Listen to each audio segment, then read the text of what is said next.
Hello বন্ধুরা, কেমন আছো সবাই? আশা করছি সকলে ভালো আছো। প্রিয় বন্ধুরা, আজকে তোমাদের জন্য নিয়ে এলাম আরও একটি নতুন গল্প। আশা করছি তোমাদের দাঁড়িয়ে যাবে, তাই ভিডিওটা শুরু থেকে শেষ পর্যন্ত দেখো। পরিমল সাহেবের ছোট সংসার। স্ত্রী ঝর্ণা এবং ছেলে জয়কে নিয়ে তিনি বেশ সুখে দিন কাটাচ্ছেন। পরিমল সাহেব উচ্চপদস্থ পদে চাকুরি করেন। তার বয়স 56 বছর, স্ত্রী ঝর্ণার বয়স 48 বছর, গৃহবধূ এবং ছেলে জয় 18 বছরের এক টবকবে তরুণ। জয়কে নিয়ে আজকাল পরিমল সাহেবের ভীষণ চিন্তা হয়। যা দিনকাল পড়েছে, ছেলেমেয়েরা তাড়াতাড়ি নষ্ট হয়ে যাচ্ছে।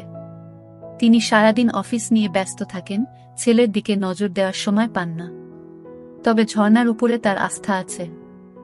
সে ছেলের সব খোঁজ খবর রাখে।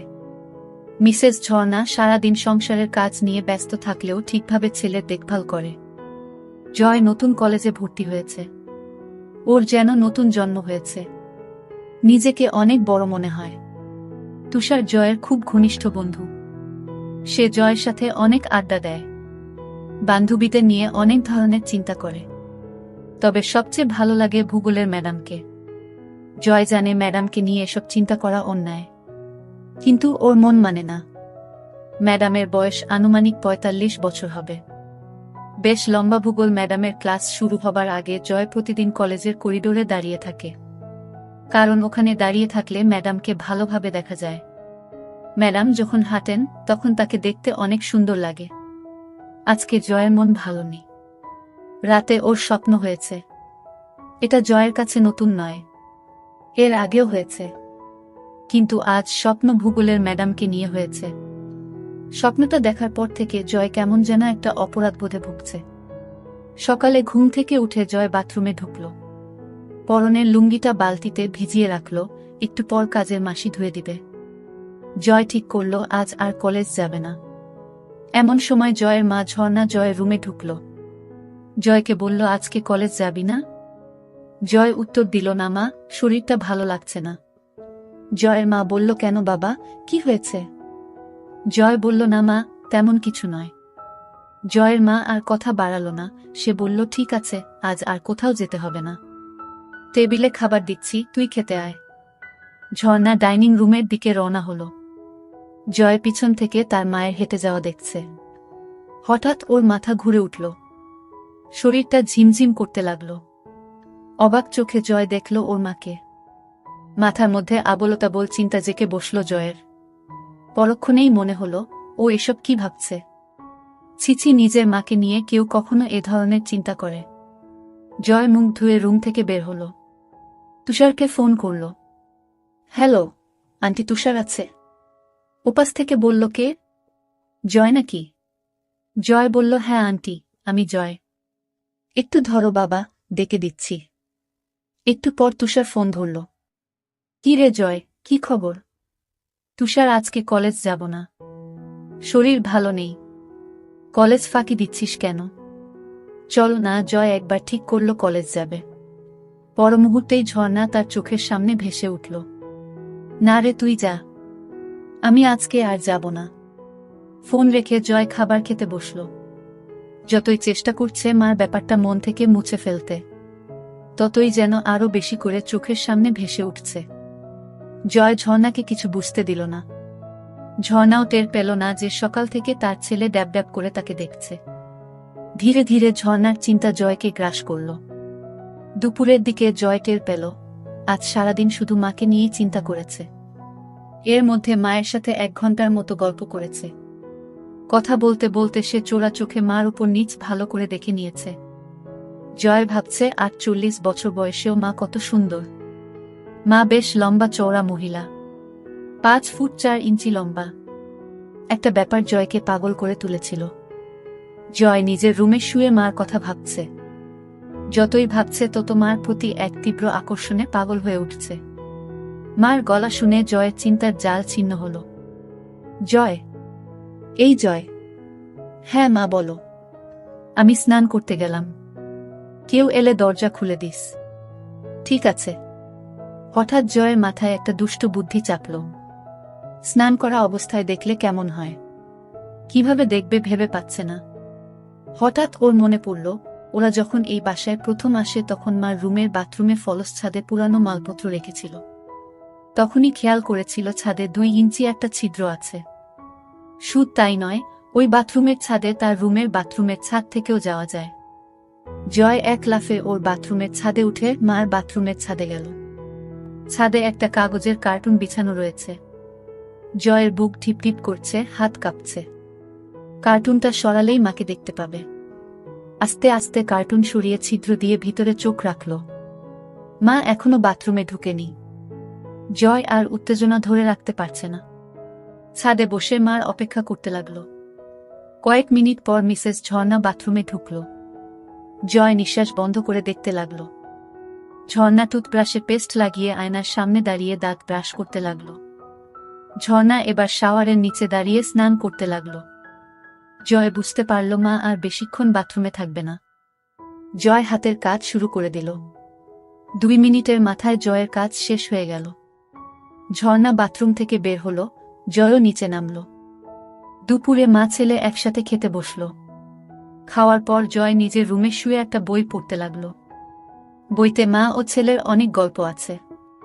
সে মজা করে গল্পগুলো পড়তে লাগল। ঘণ্টা খানেক পর জয় শুনতে পেল মার ঘরে ফোন বাজছে। ঝর্ণা ফোনে কথা জয়কে ডাকল। জয়, ঘুমাচ্ছিস নাকি? না মা, বলো। তোর বড় জেঠির শরীরটা আবার খারাপ করেছে। বাসায় কেউ নেই। তুই যা তো বাবা। আশেপাশে কোনো ডাক্তার থাকলে সাথে নিয়ে যা। জয় ঝটপট রেডি হয়ে রওনা দিল। জয় পৌঁছে দেখে জেঠির শরীর যতটা খারাপ ভেবেছিল ততটা খারাপ না। জয়ের জেঠির বয়স 50 বছরের মতো হবে। জয়কে জেঠি নড়ে উঠল। জয়, এসেছিস? জেঠি, তোমার শরীর কি খুব খারাপ? হ্যাঁ বাবা, সকাল থেকে শরীরটা খুব ব্যথা করছে। ডাক্তার ডাকবো? ডাক্তার লাগবে না। এখন কেমন বোধ করছো? ওই যে বললাম, খুব ব্যথা। কোথায় ব্যথা করছে? পিঠে আর কোমরে। ম্যাসাজ দিলে ভালো লাগবে? বুঝতে পারছি না। জয় ম্যাসাজ শুরু করল। কিছুক্ষণ পর জয় বুঝতে পারল জেঠির ব্যথা কমছে। ভালো লাগছে জেঠি? হ্যাঁ বাবা, খুব ভালো লাগছে। ঘুম ঘুম ভাব হচ্ছে। ঠিক আছে, তুমি ঘুমাও। কয়েক মিনিটের মধ্যে মিনু ঘুমিয়ে গেল। তার নিঃশ্বাস ভারী হয়ে উঠল। এদিকে জয় বাসা থেকে বের হওয়ার পর মা জয়ের রুমে ঢুকল। ছেলেটা সবকিছু অগোছালো করে রাখে। রুম গোছাতে গোছাতে ঝর্ণা হঠাৎ বালিশের নিচে একটা বই আবিষ্কার করল। বই খুলে দেখে ঝর্ণার চোখ কপালে উঠে গেল, মাথা বনবন করে ঘুরতে লাগল। ছিছি জয়, এসব কি পড়ে? হারামজাদা, আজকে বাসায় আস। পিঠের চামড়া তুলে ফেলব। ছিছি জয় এত নিচে নেমে গেছে। এই বয়সেই এসব গল্পের বই পড়ে? কি মনে হাতেই ঝর্ণা পড়ার জন্য বই খুলল। পড়তে পড়তে তার 2 চোখ আবার কপালে উঠে গেল। ছিছি, এমন গল্প কেউ কিভাবে লিখতে পারে? পড়ব না করেও ঝর্ণা গল্পটা পুরো শেষ করল। গল্প পড়ে ঝর্ণা আর থাকতে পারল না। এক দৌড়ে বাথরুমে ঢুকে হড়হড় করে বমি করে দিল। মুখ ধুয়ে কিছুটা সুস্থ হয়ে বাথরুম থেকে বের হল। কথায় আছে, নিষিদ্ধ জিনিসের প্রতি মানুষের সবসময় আকর্ষণ থাকে। ঝর্ণার ক্ষেত্রেও এর ব্যতিক্রম হল না। সে ঠিক করল বইটা তার কাছে রাখবে। সব গল্প পড়বে। ঝর্ণা নিজের ঘরে ঢুকে বিছানায় আয়েশি ভূমিতে বসে বইটা খুলল। বই পড়তে পড়তে ঝর্ণা টের পেল তার উরু বেয়ে একটা পানির ধারা পেয়ের দিকে নেমে যাচ্ছে। ঝর্ণা বুঝতে পারল ব্যাপারটা কি হচ্ছে। ঝর্ণা বুঝতে পারছে না জয়কে এই ব্যাপারে কোনো শাস্তি দিবে কিনা। বিকালে জয় বাসায় ফিরল। রুমে ঢুকে দেখে বইটা নেই। বাসায় মা ছাড়া আর কেউ নেই। তাহলে মা কি বইটা নিয়েছে? জয় প্রচণ্ড ভয় পেল। মা যদি বইটা নিয়ে থাকে তাহলে কি হবে? মা যদি গল্পগুলো পড়ে তাহলে খুব লজ্জার ব্যাপার হবে। সন্ধ্যার দিকে জয়ের সাথে ঝর্ণার দেখা হলো। কি রে, তোর জেঠির অবস্থা কেমন? এখন অনেকটা ভালো। মা ছেলের মধ্যে আরও কিছুক্ষণ কথাবার্তা হলো। ঝর্ণা রান্নাঘরে গেল। জয় তার রুমে এসে শুয়ে পড়ল। চোখ বন্ধ করতেই ঝর্ণার কথা ভাবতে লাগল। ওদিকে ঝর্ণা রান্নাঘর থেকে নিজের ঘরে যেয়ে বাকি গল্পগুলো পড়তে লাগল। বেশিরভাগ গল্পই মাছেলের নিয়ে। ঝর্ণা গরম হয়ে গেল। কি করবে ভেবে পাচ্ছে না। ঝর্ণা কি করবে? রান্নাঘরে বেগুন নেই। হঠাৎ মাথায় একটা বুদ্ধি এলো। ঝর্ণার মাথা খারাপ হয়ে গেছে, কি করছে নিজেই জানে না। হাতের কাছে মোম ছিল, সেটা দিয়ে সেদিনের মতো কাজ সারল। সন্ধ্যার পরে জয় আড্ডা মারতে বের হল। এই ফাঁকে ঝর্ণা জয়ের রুমে ঢুকল। খুঁজতে খুঁজতে বিছানার নিচে কিছু সিডি পেল। একটা সিডি নিয়ে প্লেয়ারে চালিয়ে সোফায় বসল। ঝর্ণা অবাক হয়ে দেখছে, আড্ডায় জয়ের বন্ধুরা মেয়ে ছাড়া অন্য কোনো কথা বলে না। জয়ের আর আড্ডা ভালো লাগছে না। এই মুহূর্তে মাকে দেখতে ভীষণ ইচ্ছা করছে। সে বাসায় চলে এলো। এদিকে ঝর্ণা শুয়ে তার ছেলের কথা ভাবছে। মুহূর্তেই আবার ভাবছে, ছিস ছিস, নিজের ছেলেকে এসব কি ভাবছি। ধীরে ধীরে জয়কে নিয়ে তার ভাবনা প্রখর হতে লাগল। পরিমল সাহেবের বয়স হয়েছে, এখন আর আগের মতো ঝর্ণাকে তৃপ্তি দিতে পারে না। কখনো কখনো ঝর্ণার চরম পুলক হওয়ার আগেই পরিমল সাহেব হাঁপিয়ে যায়। সব মিলিয়ে ধীরে ধীরে ঝর্ণার সমস্ত ভাবনা জুড়ে তার ছেলে জয় এসে পড়ল। রাতে ঝর্ণা ও জয় একসাথে খেতে বসল। ঝর্ণা আর চোখে লক্ষ্য করল জয় ড্যাব ড্যাব করে তাকে দেখছে। মাঝরাতে জয়ের ঘুম ভেঙে গেল। এদিকে সারা রাত ধরে ঝর্ণা ঘুমাতে পারেনি। যখনই চোখ বন্ধ করে তখনই জয়ের চেহারা ভেসে ওঠে।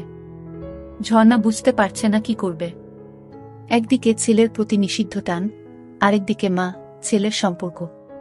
স্বামী তাকে যথেষ্ট ভালোবাসলেও তাকে সুখ দিতে পারে না। অবশেষে ঝর্ণা সিদ্ধান্ত নিল কাল দিনে জয়কে বাজিয়ে দেখবে। সে জয়ের মা। জয়ের মনে কিছু থাকলে ভয়ে সে সেটা প্রকাশ করবে না। প্রথম সুযোগ তাকেই দিতে হবে।